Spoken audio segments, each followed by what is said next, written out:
Okay, so our workshop today has a few different parts. First, we're going to go over the details of the mini grant itself. So eligibility criteria, timeline, other details about the mini grant. Then we're going to go through a section called Getting Ready to Apply. So the information in this part of the workshop will be applicable to any sort of grants that you're going for. So it's definitely a process that you want to go through for the mini grant, but if you're applying for other neighborhood grants or grants from like local foundations or government grants, taking into consideration the steps that we're going to go through will always be helpful in helping to ease the grant writing process so that it goes more quickly and is easier, and also can help to create better proposals. Then we're going to go over a section that's called Communicating Your Project. And that's going to be things that you want to think about specifically for the mini grant. So these are things that the selection committee is going to be looking to see in your application. Things like community engagement and capacity building. Then we'll talk a little bit about creating a budget and grant reporting. And at the end, we'll look at the questions on the applications and just kind of talk about like what kind of answers we're looking for. So when we say like, tell us about your project, sometimes, people are like, well, what do you mean tell you about the project? Do you mean the entire history of this project idea? So we'll just kind of give some clarification of like, this is what you should be going for. And then when we get through all that, we'll have time for questions. So we'll go ahead and jump in. And like I said, feel free to jump in with questions at any point. I'm going to go ahead and share my screen.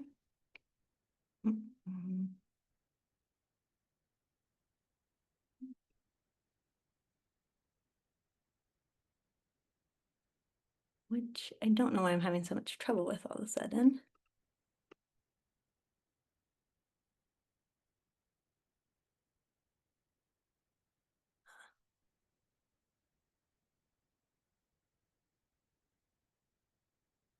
Okay.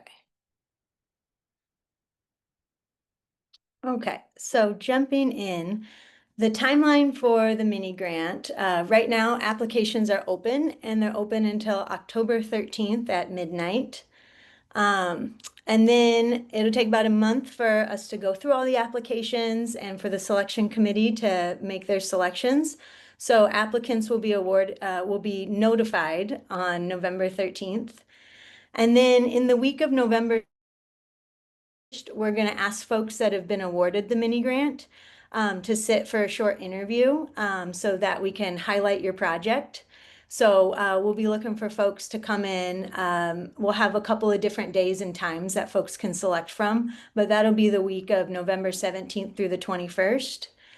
We will award the mini grant with a giant check, as you saw in that first picture, at our mini grant award ceremony on December 2nd. And then final reports are due September 1st, 2026. So that being said, you can apply for projects that will take place before September 1st, 2026. They don't have to be completed by the end of 2025 or, or even within a 6-month period or anything like that. So you have all spring and all summer. So what can funds be used for? Funds can be used for purchasing supplies, renting event equipment, providing food for events, promotion costs to promote events, and also for compensation for artists or contractors. So if you're interested in using a contractor, for this grant, we do really want to see that, you're using small local artists or designers, or even if you have like a member of your group that can also do, some sort of like design work, like we want to see that. Whereas like some other grants would rather see you compensate like a professional designer. With the mini grant, we really want to see like supporting neighborhoods and supporting people in your neighborhoods. So these are just like some of the broad categories that funding can be used for. If you have other questions about what funding can be used for, go ahead and ask at any point. But these are just some of those broader categories. So to be eligible for the One Omaha mini grant, you do have to be a neighborhood-based group in Omaha. So a neighborhood-based group in Omaha can be like, well, obviously in Omaha means located within the city limits of Omaha. So folks that are doing work in Bellevue, La Vista, Council Bluffs, all really great work that also needs to be supported. But for One Omaha, we're supporting groups in Omaha. And then neighborhood-based, we mean groups that folks are participating in their capacity as a resident. So if there's any questions about that, let me know. But this is kind of what we're looking for. So it can be a community-based group, like if it's a gardening group or, like a bike project, something like that. But the point is that you're place-based and that folks are participating in their capacity as residents. Another eligibility criteria that we want to see is that the project is going to be resident-led.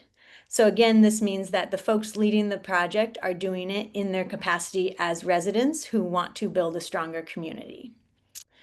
Your group cannot have received funding from One Omaha in the calendar year. So if you received funding from One Omaha in 2024, it's all good. If you've received funding from One Omaha in 2025, that would make you ineligible for this grant.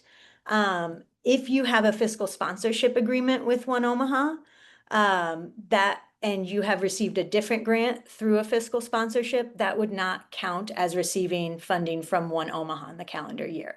So if you've used One Omaha as a fiscal sponsor in 2025, but the funds have come from a different organization, then you would still be eligible for the mini grant. And then we also want to see projects that are community-based. So even though, it's really great if one person can do an amazing project, we want to see projects that have at least 3 people involved in creating and implementing the project. Are there any questions about the eligibility criterias? Okay, I'll jump to the next part. Okay, so getting ready to apply. These next steps are steps that are always going to be applicable when you're getting ready to apply for a grant. So first thing that you're going to want to do is gather a core group of point people who are going to be able to help with the grant application and project implementation. Again, you really want to have at least 3 people with any project that's so big that you need to apply for funding to accomplish this project. You really don't want to be doing it single-handedly. If you're applying for funding for a project, you want to make sure that that project is going to be implemented very well. Therefore, you want to make sure that you have a team. And while you might be able to get a lot of volunteers out to different aspects of the project, you want to make sure that you have a core team so that all of the work isn't falling on one person. So I like to think about, you want 3 key organizers. You want a project coordinator. So this is the type of person that is going to be, maybe making sure that, the event space is available and coordinating with other organizations or the city and making sure that all of the supplies that you need are where they need to be at the right time. You want a treasurer, so that's somebody that's going to keep track of the budget and ideally also would take on the purchasing, because just purchasing things for a project can also be a lot of work.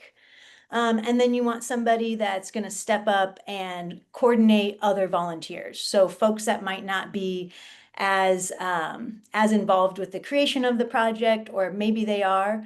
A lot of times, with projects, we're trying to engage more people, and you want to have somebody that is ready and willing to take on the different tasks that are required to successfully engage more people. So I think it's always really important to gather your core group of point people. For this grant, it's necessary that you have your core group of point people. And I think that you want to have your core group of point people be able to take on these basic tasks for a community project. Then you're going to want to be sure that your organization is ready to receive funding. So being ready to receive funding in general means that you have a bank account, or you've come to a fiscal sponsorship agreement with an organization. Fiscal sponsorship is something that One Omaha can provide for other grants. So if anyone has any questions about fiscal sponsorship, you can go ahead and reach out to me and I can help you out with that. For the mini grant, you don't need to have a fiscal sponsor to receive this grant. So folks who don't have a fiscal sponsor will already be in a good place to receive funding for this specific grant. But when you're looking for other grants, you want to make sure that if you are awarded this funding, you will be able, like, there will be nothing that you have to worry about on the day that you find out that you've been awarded. Also being ready to receive funding, you want to have a designated treasurer. So somebody that is ready that when those funds come in, or if a check needs to be made out, whatever needs to happen with the funding, there's somebody that is ready and willing to put their time, effort, and brain power on tracking those funds. And then you also want to have a plan for how you're going to make the purchases or reimbursements. So that means who's going to be doing the purchasing? Is it going to be lots of different people, or are you going to focus on having one point person that's going to make the purchases? Are you going to make the purchases up front, like having the organization has its own bank account with its own card so that they can make those purchases with the funds coming immediately out of the organizational bank account? Or are you going to be reimbursing members of the organization so that members of the organization will go out with their money and then return receipts to the treasurer who will then reimburse them? If you're going to be doing reimbursements, you want to make sure that you have a method for those reimbursements, that folks know that they need to have their receipts for reimbursements, and that you have a process so that people can be reimbursed in a timely manner. After you're ready to receive funding, you're going to want to familiarize yourself with the grant. So before you apply for the grant, before you start the grant application, take some time to read through the application. See what the sort of like background that the organization gives you about the goals of the grant application are. See what the questions on the grant application are so that you can be thinking about that as you are thinking through your project. If there's any webinars or workshops available, you're going to want to attend those. Those are great opportunities to get more in depth on what the grant is looking for, as well as an opportunity to ask questions and also just have FaceTime with folks in that organization, which is always also a really great relationship to build. Another thing that you can do is a lot of times when you go to a grant's website, they're going to have past awarded grants. So you can look at those grants, see what types of projects have been funded in the past. And so you can kind of see what sorts of projects this grant application is looking to fund. Sometimes you might see a project that's very similar to yours and think like, okay, that is good for my project. That means that we're a shoo-in, and that can be true. Sometimes if you don't see a project exactly like yours, that might mean that your project is really unique and is going to look really interesting to the selection committee. But what you're looking for is what sorts of things get funded and what sorts of things do these funded projects have in common? And then, does my project have that? Sometimes you'll look through a grant application or you'll look through past successful applicants and you'll realize that your project or your group just doesn't fit into what the grant is looking to fund. And sometimes looking at past successful applications or successful projects can help you sort of identify how you might want to shape your project or how you might want to communicate your project. After you're familiar with the grant, something that you're going to want to do is create a shared folder for the process. So this shared folder, if your organization already has a shared drive, so usually that could be like the organizational email will have a drive that's connected to it. You can create a shared folder in there for the entire process. So I'll usually like create a folder for the One Omaha mini grant. And in that folder, you can keep track of draft proposals, timelines for your project, and budgets. Something that's really great, well, there's a few things that are really good about this. One, it creates transparency within your organization. Two, even if you're not funded, you can always go back and look at those draft proposals, those timelines, those budgets to help inform future grant applications. And then having everything in one place also allows folks that might want to get involved later on down the line to come up to speed more quickly. We do have templates for these things. So if you want templates for, a draft proposal, or ideally, I think people are more interested in templates for budgets, go ahead and reach out to me at alex@oneomaha.org, and I'd be happy to share those templates with you. Okay, so you familiarized yourself with the grant, you're ready to receive funding, you have the shared folder, and now you need to decide on a project. Sometimes you'll already know what you're looking to fundraise for, and so you're only looking for grants that align with the major project that's at the front of mind. But other times you might not be exactly sure.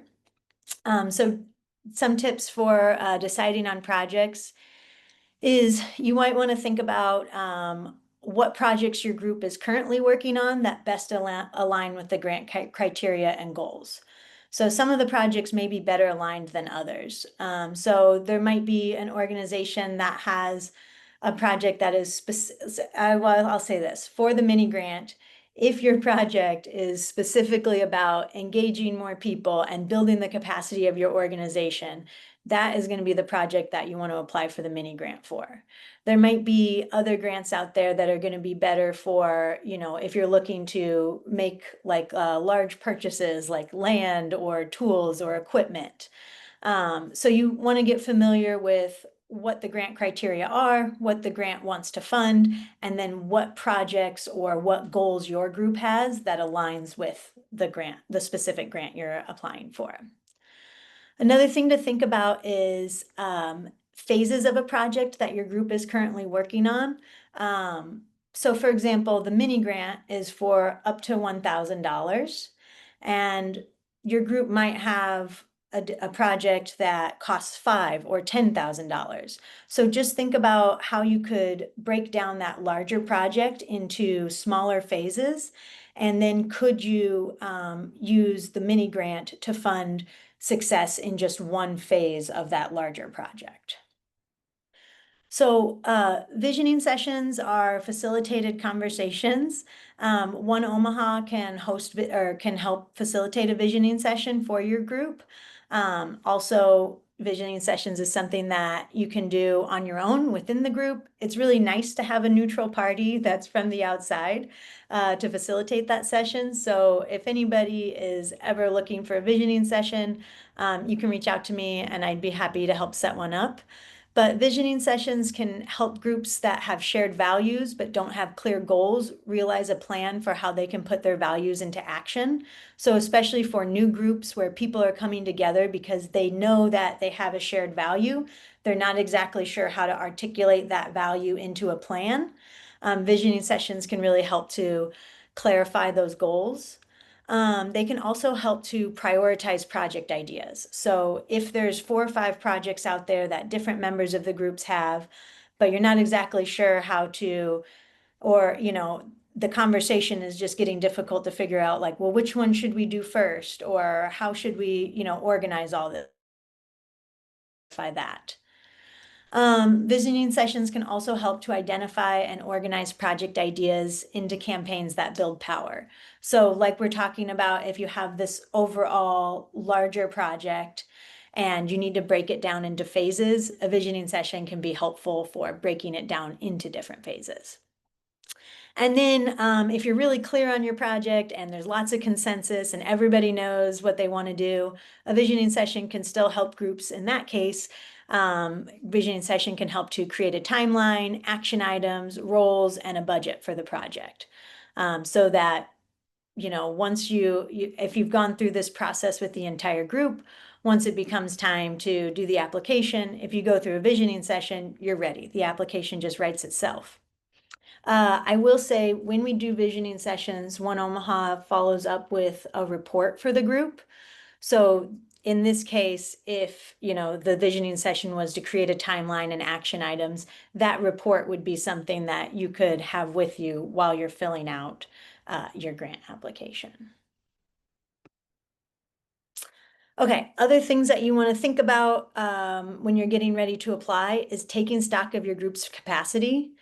Again, this is where maybe breaking down the project into smaller phases could be really helpful. You don't want to bite off more than you can chew. So you want to think about how much time it will take to successfully implement the project that you're proposing. And then you also want to think about the grant timeline. What parts of your project can you accomplish within the grant timeline? So again, it's always okay to break your project down into smaller phases to fit the grant timeline. And then as you're getting ready to apply, you want to think through your project and if you're going to need to secure permission from the city or any property owners. So people you might want to check in with are, if you're closing down streets, or if you're going to do something in the parks, you want to think about connecting with the planning department, public works, the parks department to get the okay on your project before you apply for the grant. I have seen folks who have applied for grants in the past and then not gotten the okay, say from the parks department, or not been able to shut down the street on the day that they were hoping to hold the event. So you want to make sure that you get that permission ahead of time before you turn in your grant application. And then if anything's going to happen on private property, you want to make sure that you have permission from private property owners. Sometimes grant applications will ask you to submit an MOU with a property owner or the city to showing that you have permission to do all of the different parts of your project. And then you also want to have a backup plan. So you're going through all of this to develop a project and apply for this grant. So you want to think through like, this is our project, these are our goals. What are we going to be able to do without the grant? If we don't get this funding, how are we still going to be able to make our project happen?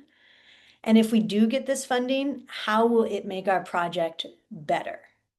One thing that they say in the grant writing world is that funders want to fund things that are gonna happen anyways.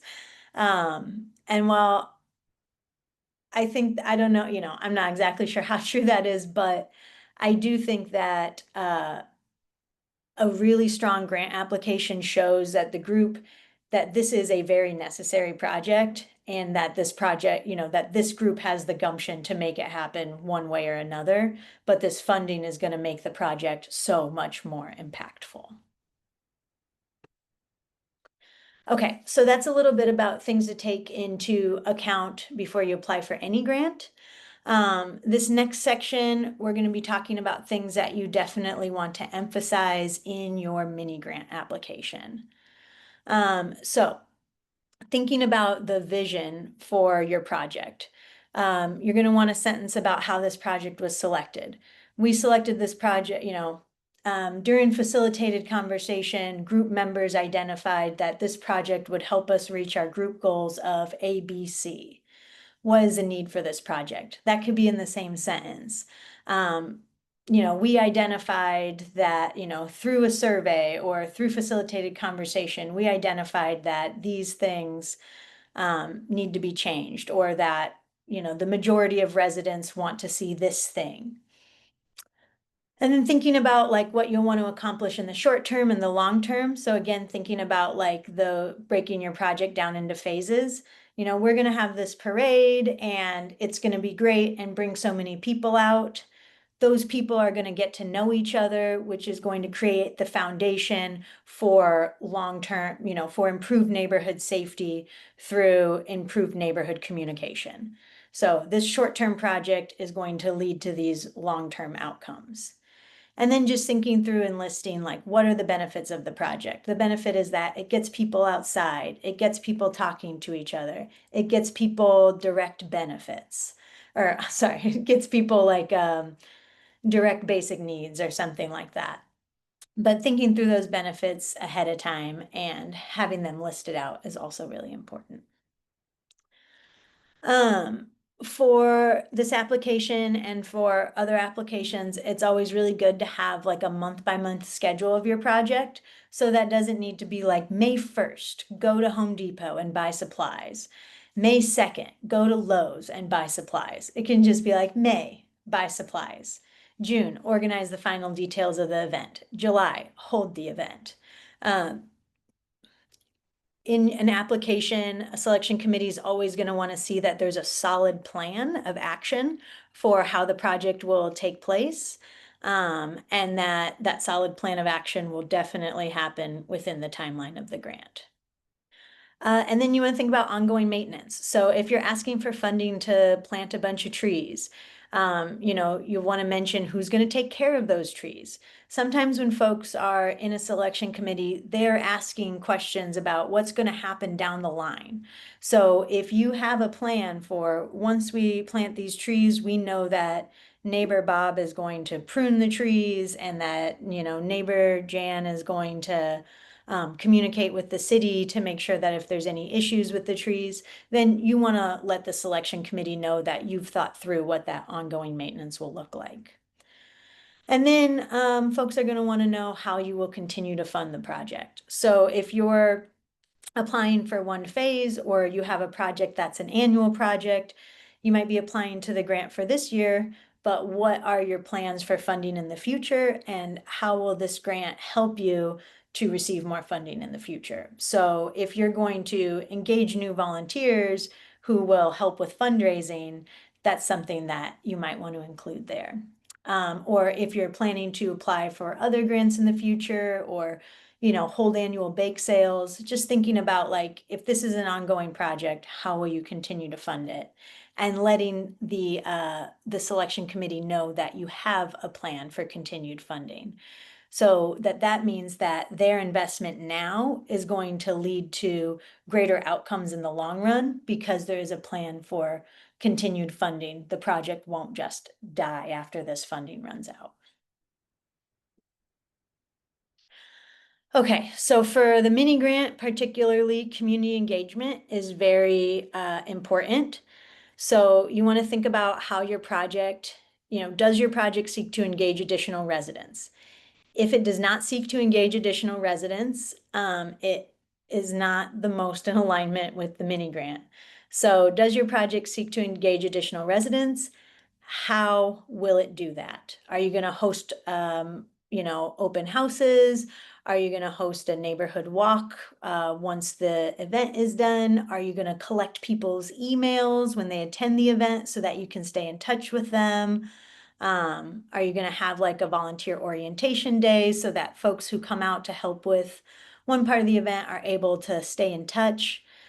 So think about how you're going to be engaging additional residents and about how many additional residents you think will be engaged. And you can be real about that. If your event is going to engage 5 to 10 additional residents, that might not sound like a lot, but if you're a group of 3 and you're looking to more than double the size of your group, that actually is really great. The selection committee understands that sometimes building happens slowly. So you want to be honest about the amount of folks that you are going to engage. If you say you're going to do one tree planting of 10 trees and engage 500 residents, that might raise some eyebrows. But if you're going to do one tree planting of 10 trees and engage 20 residents, that's a totally great goal to go for. And then the selection committee is going to be looking for if there's evidence of collaboration with local community organizations or partners to ensure inclusivity. So just looking for, if your group doesn't have a large capacity and you need help with engagement, are you reaching out to other organizations in the area that have a larger capacity and can help with that engagement? So whether that means creating accessibility where there might not previously be accessibility, or it means like, it could be language accessibility, physical accessibility. And it can also just be like working with, if you're a community-based group and you're going to work with the neighborhood association to put your event in the newsletter, that is a type of inclusivity where you're reaching a larger group of folks. So we want to see if there's any evidence of collaboration, and if there's not, that's not necessarily like the death knell, but be thinking through what sort of collaborations could be beneficial for this project. And then along that same line, are there any strategies in place to reach out to individuals with limited access to resources or opportunities? So are you going to be spreading the word by knocking doors? Are you going to be, choosing event sites that are easily accessible? Are you going to be working with someone to make sure that the information about the event or at the event, information and activities are available in multiple languages? All of those things are just going to kind of like improve the ratings from the selection committee. Okay, and then they're going to want to see the impact of the project. So does this project identify an issue and seek a community-based solution? Sometimes, this can seem like a big one where it's like, oh, I have to identify the largest issue in the city. The issue can be something like there's litter on this part of the street, or people don't know each other as well as they could, or, you know, there's decorations for events are very expensive and we want or, we don't want to use plastic decorations for our events. So you just want to make sure that you're clearly identifying what the issue is and then explain how this community-based solution, your neighbors, the people in your neighborhood are coming together to create a solution to the identified issue. And then is the project short-term but part of an ongoing initiative? How is this project a small, just one phase in an ongoing campaign to build community? And then is the project focused on improving Omaha neighborhoods and not just certain individuals within neighborhoods? Again, that's why we want to see at least three involved members of the group. But we also want to see that like this project is going to benefit multiple people or benefit a neighborhood at large, as opposed to just beautify one person's yard. And then with One Omaha, we're really into capacity building and leadership building. So we want to see a project that puts multiple people in leadership roles. So again, if you've got these three people that are going to be helping with the writing the grant and the implementation of the grant, right there, those are people being put into leadership roles. If you plan on, engaging a new member or two, or somebody that's just recently showed interest and you're going to be giving them some sort of leadership role, which could be volunteer coordinator or, leadership role doesn't have to be like you're standing at the front of the line and telling everybody what to do. It can be like you're going to take on the catering of the event because you know that food is such an important part of coming together. And, so that's a leadership role. A leadership role is anytime you're taking on a responsibility. Um, okay, and then we also want to see if the project is developing leadership skills in the group. So this one is more so anytime you have someone that's going to be taking on a role where they're going to be teaching skills to somebody else, or going to be learning skills to help implement the project. That's going to be this development of leadership skills. So especially with like a volunteer coordinator position, that's kind of like the like standard for leaderships for developing leadership skills. Because a volunteer coordinator is they are teaching the skills that are necessary to the people that come to volunteer, but they're also developing the skills of coordinating people to accomplish a goal. And then we want to see that this project seeks to uplift marginalized folks. So if it's, providing direct benefits to the neighborhood or providing, direct basic needs to folks who might need that, that's also something that's considered. And then they're also going to want to see feasibility. Is this project plan realistic and achievable within the proposed budget and timeline? Again, it might be feasible to plant 10 trees, but not 1,000 trees within 6 months. So make sure that you're fitting your project to the timeline. Are there plans for sustaining the project's impact beyond the grant period? We talked about that.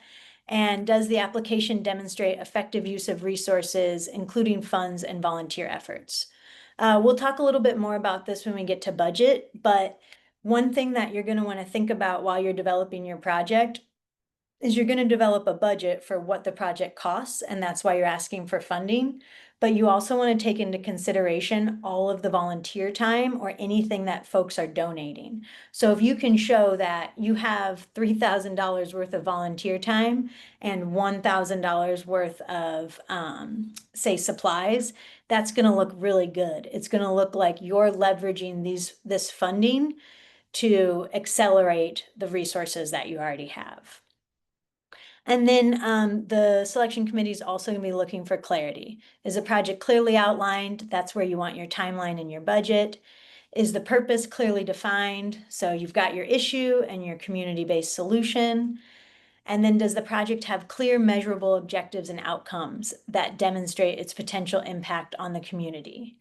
What that means is, you know, this project, you might like clear measurable outcomes will be 10 trees planted, 15, or maybe it's going to be like 7 events provided with free flowers, or 32 process. So not just like we will engage residents, but we will engage 32 residents, you know, on Lincoln Boulevard between 30th and 33rd Street. So even though you might not know exactly what's going to happen, think about what your goals are and then give them a number, give them a measurable objective. That means give them a number. And then the question is, will this funding meaningfully impact the success of the project?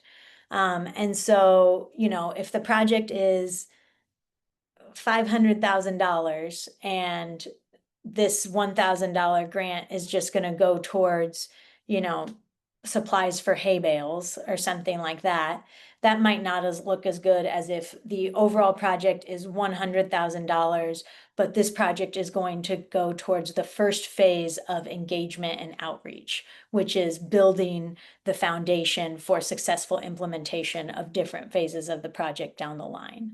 So you're going to want to demonstrate in your application how this funding will meaningfully impact the success of the project.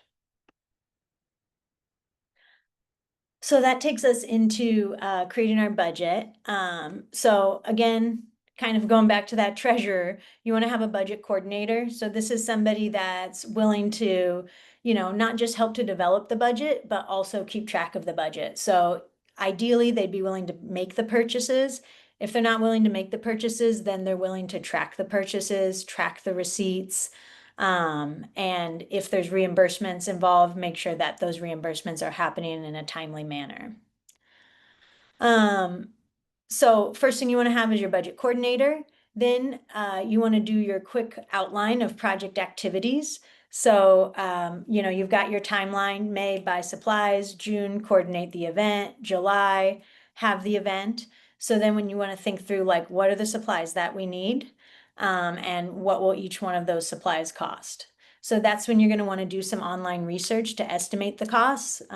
So do online research to see like what the tools will cost, what the seeds will cost. This is really the time to figure out what everything costs. Don't get the grant and then figure out what everything costs. Go into detail now. Be like, well, I'm going to want 7 packets of zinnias and 3 packets of marigolds, or, you know, we're going to want to get these 7 cherry trees from this specific tree provider, or whatever it is. And, you know, you can do online research to look up the cost. Go ahead, and if you're trying to see what an event venue is going to cost, call them, find out what the cost is. You really want to estimate your costs as close as possible. And then you want to round up. Prices are going up. So if something says it costs $19.99, don't put $19, don't put $20, put $25. It's always easier to ask to reallocate funds a little bit if you have extra than it is to, you know, run out of money because you didn't ask for enough. When you're developing your budget, for yourself, it's okay to be really detailed, to be like 6 shovels, $20 each, 10 hoes, $7 each, or whatever. But when you communicate your budget, you want to be a little more vague than that and just say tools, $200. And then this kind of gets back to what we were talking about the leveraging the funds. you want to think about matching funds and in-kind donations. So in-kind donations would be anytime someone is, donating their time or materials. So if somebody's like, I want to make cookies for the event, then you can say, like, oh, well, cookies are $3 each, and she's making 100 cookies. So that means that we have an in-kind donation of $300. And then additionally, if you have any sorts of matching funds from other organizations or other grants, or somebody that says like, well, if you get that mini grant, I'll throw down $100 that can just be used for supplies. That's also something that you'll want to include in your budget. So including that in your budget could look like you have your budget, and this is in the budget template, but you have your budget template that says like, requested funds from One Omaha mini grant. And then you could have all the items, $100 for tools, $200 for trees. And then below that, you could have in-kind donations, $300 cookies, and matching funds could be $200 from the city of Omaha. So you can just show those in different categories for what your total budget is. And in that case, you're showing how this mini grant is how you're leveraging other funds as well as the mini grant all together to, for successful implementation of the project. Are you And then, able to see the questions in the chat? no. Oh, okay. All right. I had put a question in the chat asking how much the grant was and if there's more than one. The grant is for up to $1,000, and we have $10,000 to award. Okay, thank you. Yep.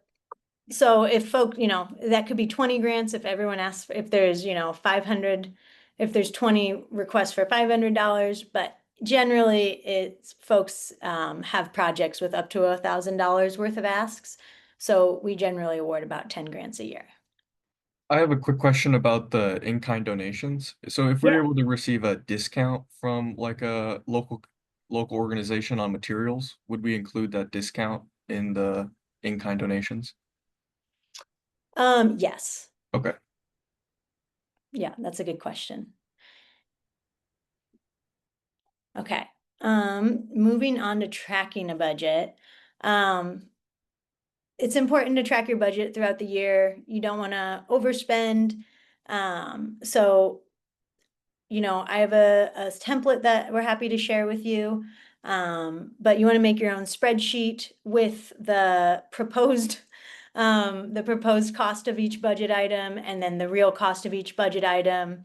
And then I keep track of everything in that spreadsheet.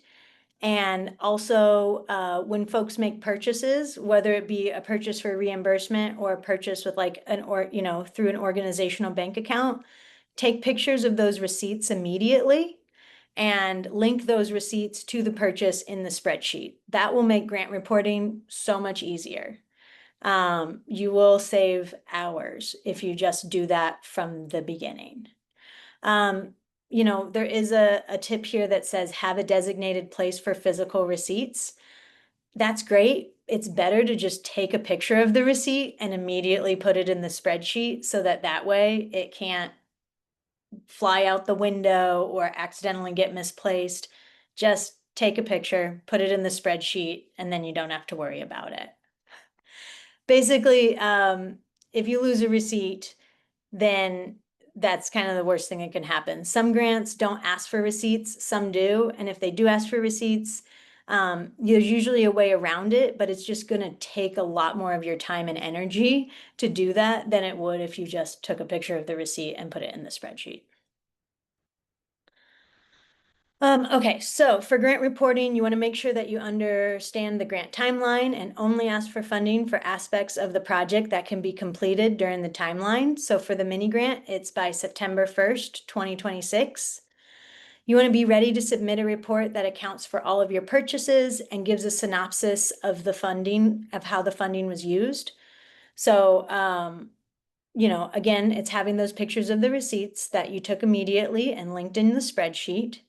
And then giving a synopsis of how the funding was used sometimes can feel really daunting.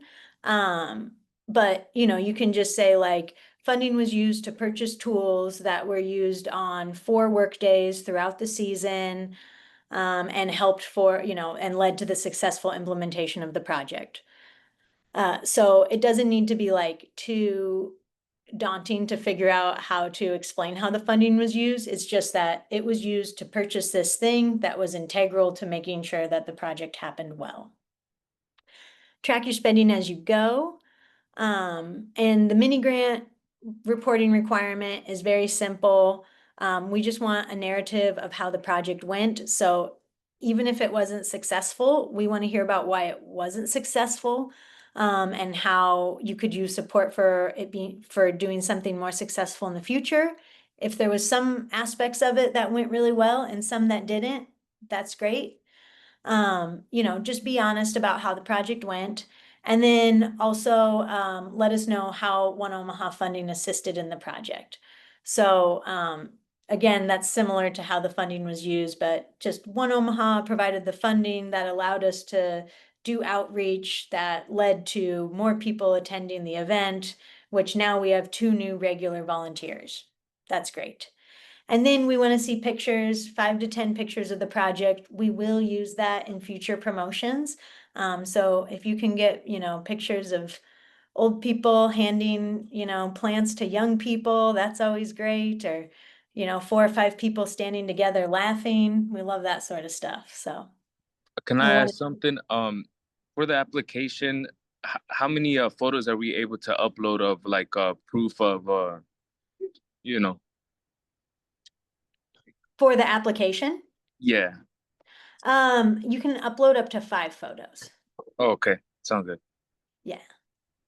And that's a really great point, is that if you do upload photos of the project, so far, or of the group, that's really helpful for the selection committee, because it helps them kind of see like, oh, this is like what they're going for.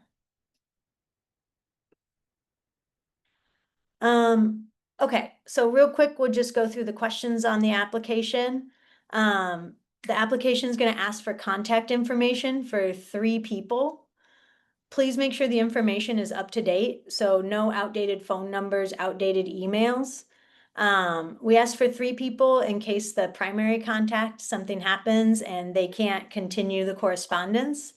So you want to have those 3 main organizers with their contact info. And then we want a cool, fun name for your project. It's not the most important part, but the cooler the name, the more impact it makes on the selection committee. Then there's a question about your organization. Sometimes people will write like 10 or 15 sentences about the organization. We just want 3 to 5 sentences. How long have you been working together? How many folks are involved? What kind of projects do you typically do? You don't have to, yes, we definitely want to hear about your organization, like who, what, where, when, why. When were you founded? Why did you come together, and what do you do? So don't need a novel on this one, but just enough information so that we know what your organization is, what you do, and why you're working together. And then this is the big part. We want to hear about the project. So looking for 5 to 10 sentences here. Again, it's going to be that, how was this project decided on? And if you've gone through all those questions with the group before, like, hey, what is the vision for this project? How did we decide on it? Then this part should be really easy. What are the goals of the project? And so again, think about those short-term goals and long-term goals. What activities will happen that will help you reach these goals? What is the timeline? So you can kind of just say like, in the spring, we will do this, and in the summer, we'll do this. And then where will the activities take place? So overview of the project, 5 to 10 sentences. If you go in detail anywhere, this is where you want to go in a lot of detail. But you also want to keep it really readable. So make sure that you're going over it and that you have that clarity aspect to it and that these main points have been answered. Can I ask a question? Yeah. Do all three people have to be local Omaha residents, or can one of the helpers be from out of town? I mean, if they're from like Chicago and live in Chicago, probably not. But if they like live in Bellevue and they're, coming to help, that is okay. But what we really want to see, One Omaha, our mission is to empower people where they live. So we want to see folks that are acting in their capacity as residents of a neighborhood. So I think that you would probably want to highlight folks that are living in the area that's going to be impacted by the project.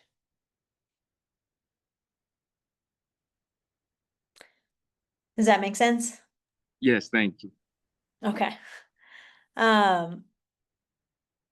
Okay, and so the next question is explain how the project will strengthen the community you intend to serve. So again, that's where you want to think about like, what are the benefits of the project? How will this project increase the capacity of your group? How will this project engage others? What will be the outcomes of the project? What sort of collaborations might be catalyzed or leveraged to make this project happen? And how will this project help to successfully further an ongoing campaign? So how is this project phase one in this longer campaign? How will this short-term success help to reach long-term goals? And again, this is 5 to 10 sentences, and it's also a good place to go into detail. And if you've gone through those, before you apply, and thought through everything or done a visioning session, then this should just go quickly.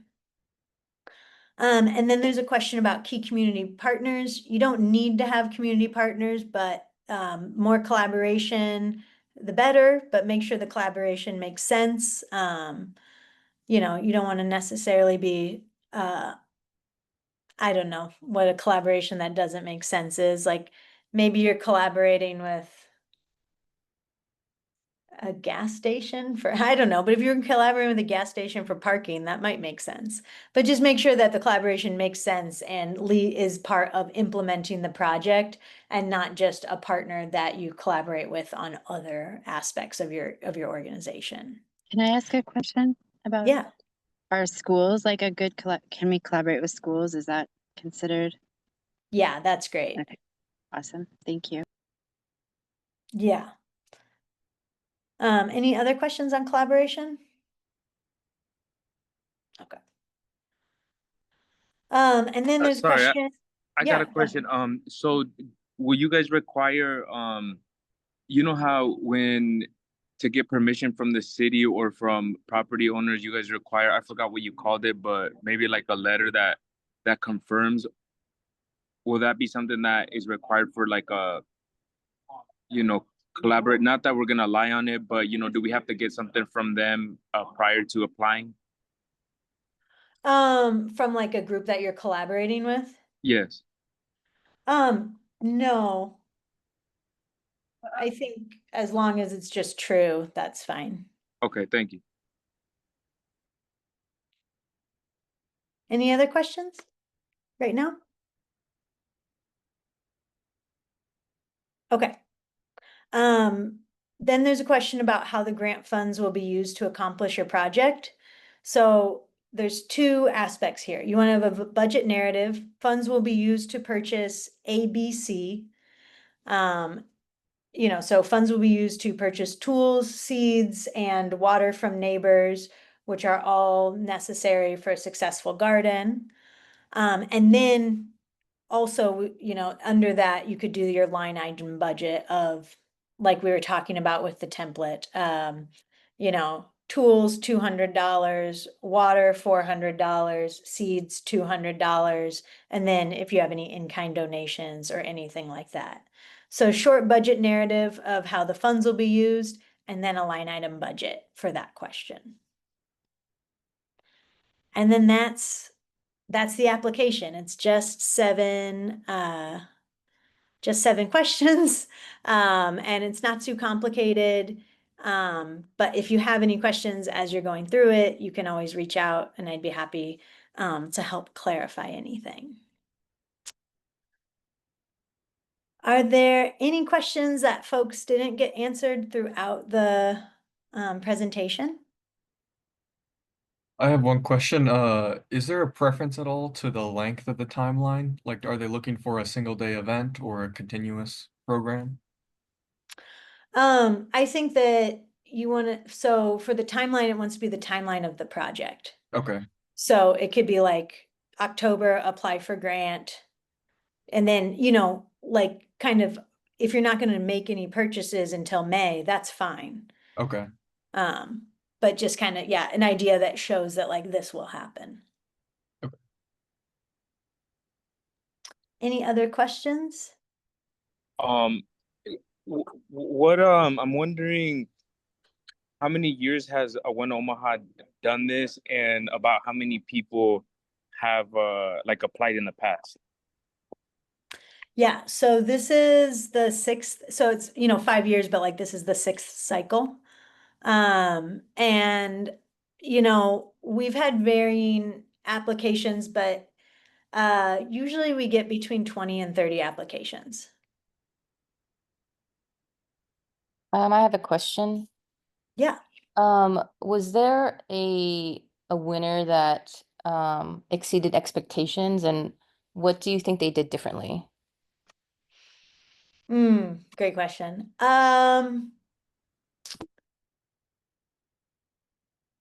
So things that are usually really popular are something that integrate like something that's maybe like thought to be a little more unlikely. Like I know a few years ago, we provided some like the Skate Fest won one of the mini grants, and it was to pay artists to do art on skateboards that they were going to then raffle off. And so the selection committee loved that it was like bringing together, like 2 different elements of culture, compensating artists, especially like these were like mostly like younger folks. So like they really liked that aspect. And then the fact that they were then going to like compensate the artists and then leverage that to make more money for the project. But all of that, like the raffle happened within another event. So it was like, oh, they're like bringing people together, they're supporting, young culture makers, and they're leveraging, and they're holding an event around the entire thing and then leveraging that to fund a future event. Was something that like people were really pleased by. And then other applications that were really highly scored were like bringing together folks for like a learning circle, or like sharing circles. So things that sort of like build community, things that I've like struggled to I think things that like are like less immediately like a selection, and the selection committee is different every year, but I think things that are like less immediately attractive to the selection committee sometimes are the nuts and bolts, you know? So thinking about how to communicate that like having these nuts and bolts of like food at quarterly meetings will help us to engage more people. Like that's something that like to me, I don't make any of the selections, but to me, I'm like, oh yeah, that's like super important. But it just doesn't sound as fun as like a huge party where like people are doing live art and stuff like that. So just with those have gotten funded in the past, but the folks that have been successful at getting those nuts and bolts things funded have really explained how that will build the capacity of the organization to do way cooler things in the future. Okay, thank you. Yeah. Um, But I have definitely a also question. like collaborators is really great thing to include. Fatuma, do you want to go next and then Obed? Okay, thank you, first of all. And my question, I don't know if it's really a question, but I'm wondering, does it matter if it's like talking about like neighborhood, if it's just like in North Omaha, or if you have like some people coming to your program that some live in like North Omaha, West Omaha, South Omaha, like does that make a difference, or are you looking more for like a concentrated like area? Yeah, so it wants to be, so the, One Omaha's mission is empowering people where they live. So we want to see folks in their capacity as residents coming together to do a project that builds their community as residents. So we want to see projects that residents of an area are coming together to do that will improve the neighborhood that they're working and living in. Okay, that makes more sense. Thanks. Yeah. Obed, did you have a question? yeah, for the example of the skateboard event, did you guys hear a lot about like the extra around that project event, like in the application, or was it like after they had already won and then they told you guys about all of that stuff? Because I'm just wondering how much time to spend on explaining, the impact of what this specific project will have, or the connection that it will have with others projects. Yeah, so I think a good place to start is going through those portions that are called like getting ready to apply and answering all of those questions.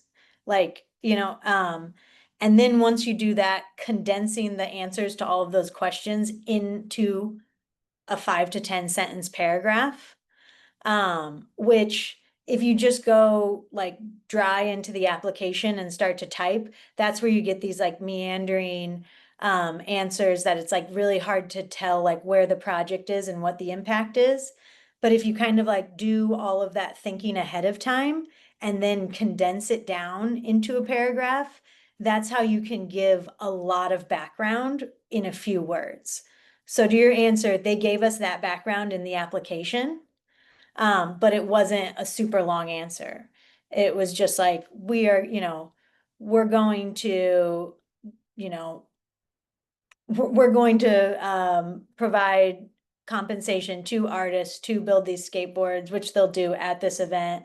And then we'll raffle them off at this event, and then that will, help us raise funds for this specific goal we have.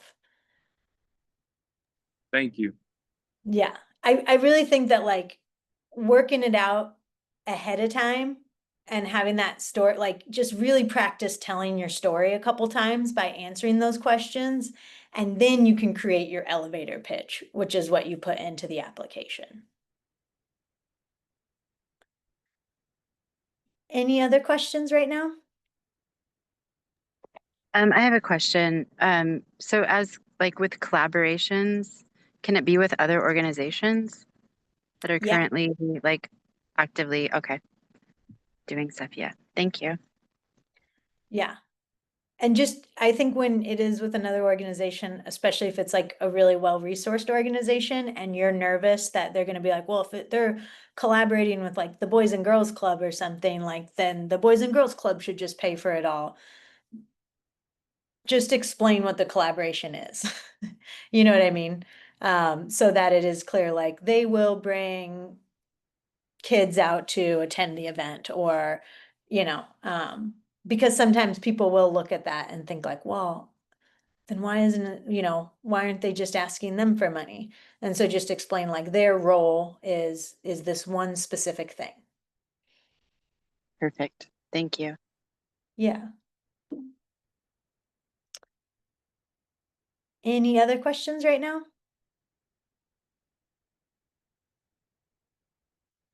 Okay. I will follow up with a copy of the slides, copy of the recording, and I'll follow up from my email, so you can always just reply to that email if you have any questions or want any technical support as you're working through the application. Like I said, I'm not on the selection committee, so I can provide feedback while you're working on your application. And am happy to provide templates or anything else that you need. So don't hesitate to reach out, and I'm looking forward to seeing all of your applications soon. So have a great evening. You too. Have a good night. Thank Thank you. Thank you you. very much. Thank you. Bye.